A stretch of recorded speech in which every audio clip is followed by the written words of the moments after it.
അല്ലാഹുവിന്റെ പ്രവാചകൻ അവിടെന്ന് പറഞ്ഞു കൊടുത്തു, കിടന്നുറങ്ങുന്നതിന് മുമ്പ് നീ ഒരു ഹജ്ജ് ഉംറയും ചെയ്തിട്ട് വേണം കിടന്നുറങ്ങാൻ.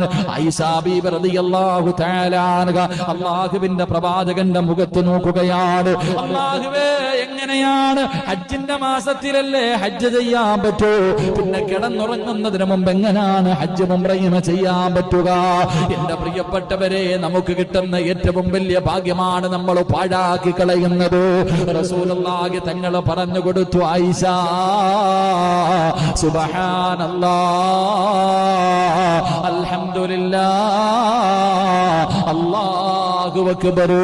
കിടന്നുറങ്ങുന്നതിന് മുമ്പ് ഏതെങ്കിലും ഒരു മനുഷ്യനീ ദിക്ർ 33 പ്രാവശ്യം വെച്ച് പറഞ്ഞാൽ, ഏതെങ്കിലും ഒരു മനുഷ്യനീ ദിക്റുകൾ പറഞ്ഞിട്ട് കിടന്ന അവന് ഹജ്ജ് ഉംറയും ചെയ്ത പ്രതിഫലമുണ്ടെന്ന് ആദരവായ പ്രവാചകൻ നബി മുഹമ്മദ് മുസ്തഫ